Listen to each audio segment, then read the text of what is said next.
అతడు దౌర్జన్యము నొందెను, బాధింపబడినను నోరు తెరవలేదు, వధకు తేబడు గొర్రెపిల్ల. ఏమండి? వధకు తేపడు గొర్రెపిల్ల. గొర్రెపిల్లకి ఆ విషయం తెలియదండి వధించే వరకు.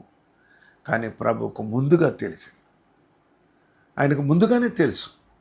ఆయన ముందుగానే సిద్ధపడ్డారు. అయినప్పటికీ శరీర రీతిగా ఆయన చాలా దుఃఖములో, వేదలో, చింతలో ఉన్నారు. అప్పుడు ప్రభుతో అంటారు, తొలగించకూడదా అన్నారు. మళ్ళీ అన్నారు, మీ చిత్తమే కానియండి ప్రభు తండ్రి అన్నారు.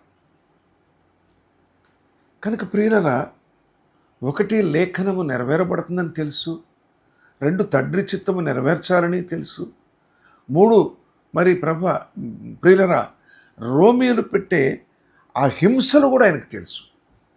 వారు క్రూరంగా హింసిస్తారండి.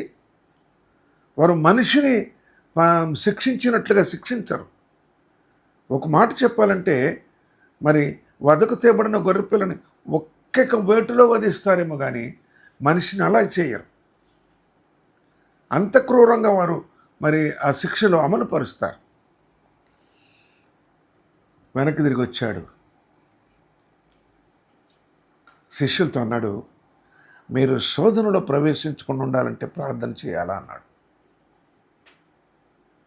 ఎందుకన్నాడు ఈ మాట? కొద్ది సమయంలోనే, కాసేపట్లోనే మీరు శోధనలోనికి వెళ్ళబోతున్నారు. ఎలాగంటే ఈ 3.5 సంవత్సరముల సేవ పరిచర్యలో మన సహవాసము, మన స్నేహము మరిచి పారిపోతారు, అబద్ధం ఆడతారు, దాక్కుంటారు. ఎన్ని సంభవిస్తాయో మీకు తెలియదు.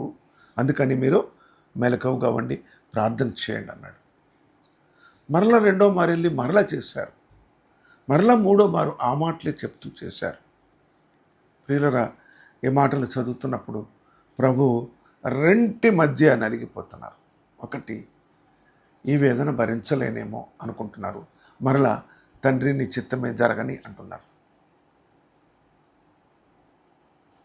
ఈ వేదనలో ఒకసారి ఆయన మార్కు సువార్త 14:37లో తిరిగి వచ్చిన ఈ ముగ్గురులో సీమోనుతో అన్నాడు, సీమోను నువ్వైనా మెలకువగా ఉండాలి కదా, మీకు చెప్పేళ్ళాను కదా అన్నాడు.